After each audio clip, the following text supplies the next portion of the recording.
Hello and welcome. You are watching News9 Live. I'm Krishna Kumar and we're being joined by News9 Plus's editor Sandeep Punithan. Sandeep, thank you so much for being with us. And it's a very important story that we're discussing at this hour. India has come out completely slamming China's move to claim Arunachal Pradesh yet again illegally.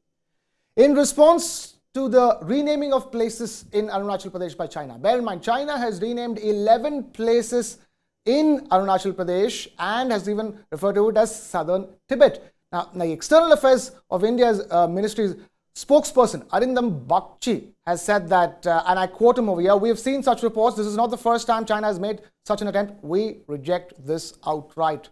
Arunachal Pradesh has been and will always be an integral and inalienable part of India. Attempts to assign invented names will not alter this reality." That's according to the Ministry of External Affairs. And in this latest attempt to lay claims over India's territory, China's Ministry of Civil Affairs has standardized the names of 11 places in Arunachal Pradesh, which it referred to as Zhangdang, the southern part of Tibet. Sandeep, again, nothing is new over here. This just goes to show that China is refusing to come to the table to have a fair discussion when it does things like this before that. Absolutely. And this is part of Chinese acupressure. They've been doing it for the last decade or so, and they've been ratcheting up the pressure every time there's a big event like the Bhutanese king's visit to New Delhi. And that's the time that they chose to announce these new, the renaming of these places in Arunachal Pradesh.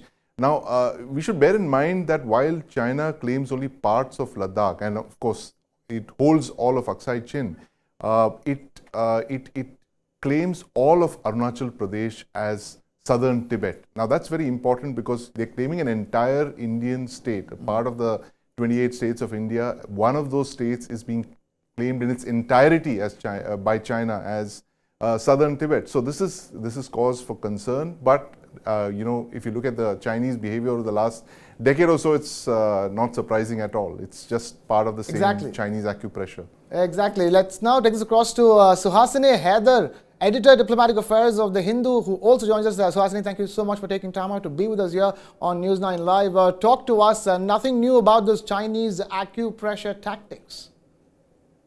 Well, certainly, Krishna, I would say that this is part of what China does, not just with the Indian boundary, but also with places like the South China Sea, islands over there as well, where essentially this is just part of a three-pronged tactic. You name places in disputed areas or in under somebody else's control as with Chinese names, give them Chinese names, Mandarin names, Tibetan names, Pinyin names with latitudes and longitudes, and put it out there in black and white.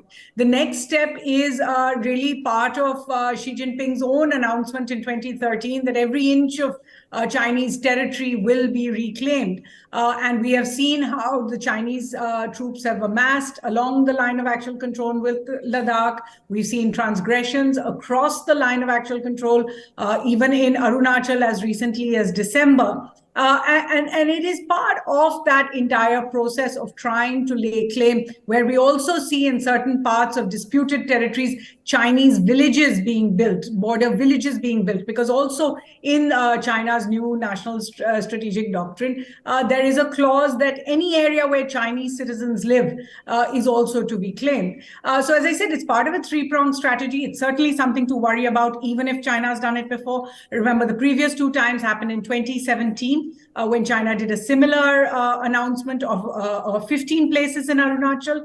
In 2021 December, there were 5 more places. Now we're looking at 11 places. And remember, one of them is as south as Arunachal's capital of Itanagar. So they're not even making the pretense that these are areas under Chinese control. They're just renaming them with Chinese names. What is surprising is that the Ministry of External Affairs took 2 whole days to respond to this.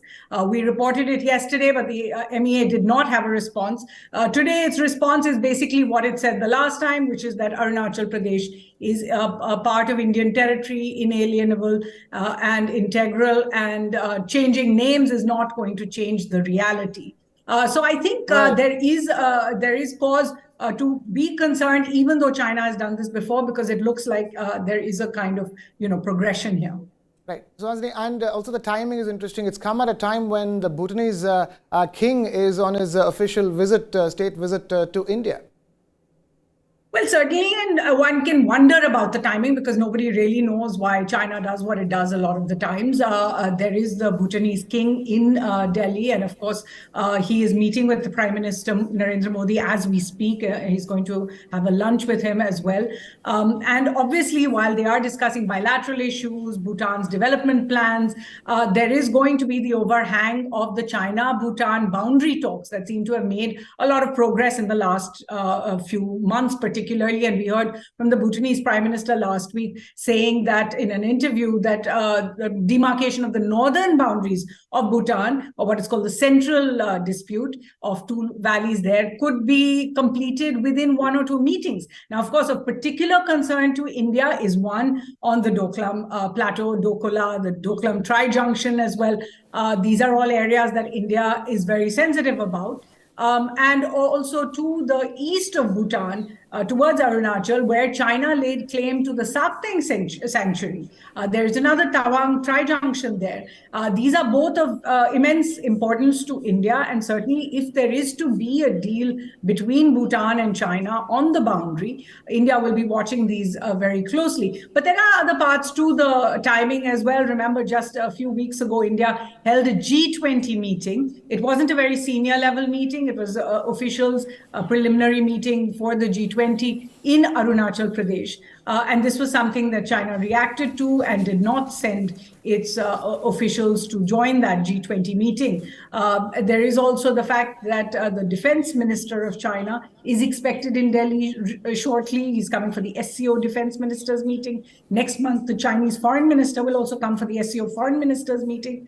So there is, there are several events happening, and particularly this year, for India, and it does seem as if China wants to ratchet up tensions when it comes to the line of actual control, but specifically when you look at Arunachal Pradesh.